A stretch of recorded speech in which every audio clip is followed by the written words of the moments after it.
Hey you, do you like blimps? Cause I sure do. And today, we talking about the Goodyear GZ28 blimp and their accidents. But there have only been 3.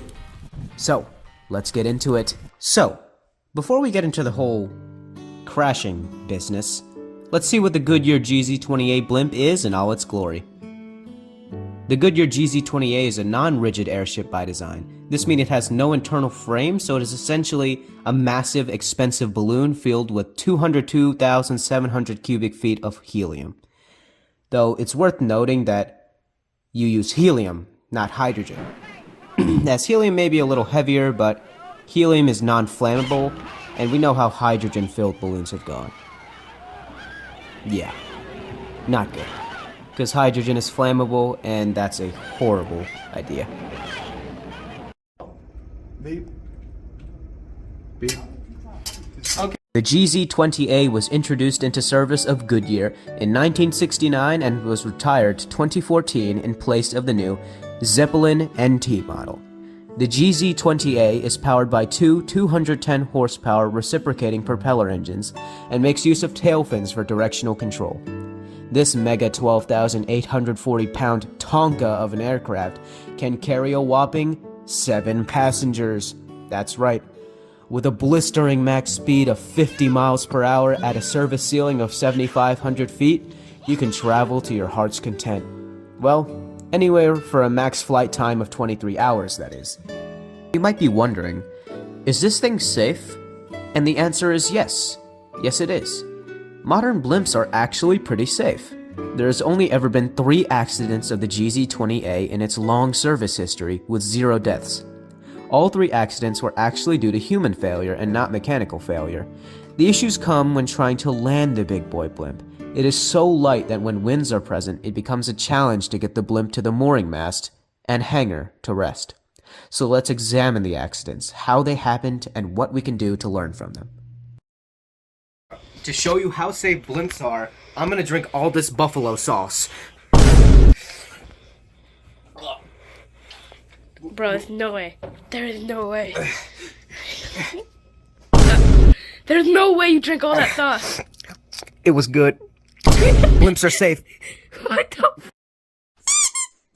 Accident 1, June 16th, 2005. The blimp pilot departed Pompano Beach Base in Florida and flew south to Miami Beach, but he failed to file a flight plan. This poor planning led the pilot straight into a thunderstorm. And blimps are so light, so the blimp got tossed around like a rag doll in the storm until he collided with trees and power lines at 6:42 p.m.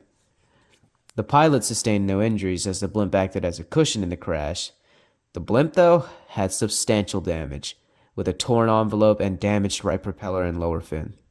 This is why you plan ahead to avoid adverse weather so you don't wreck a $21 million blimp. And as you could imagine, putting a bunch of holes into a blimp caused some pretty serious damage.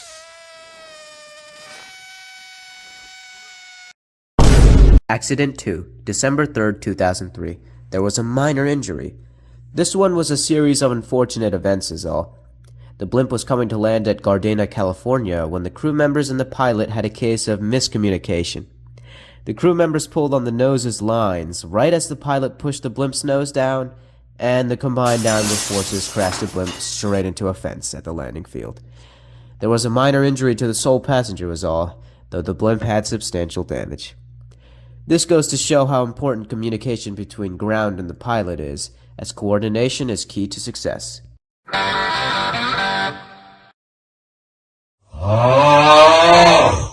Accident 3, October 2nd, 1998. There was one serious injury. The blimp was coming in to land in high wind conditions at Bedford, Massachusetts. As a handler pulled in the blimp to the mooring mast, the pull-in line he was pulling on broke, and from a standing position he fell and injured his back, which likely would have looked something like this. Come on down. Come on down.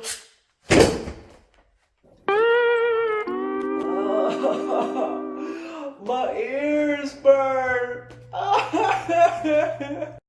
This was a classic case of equipment failure.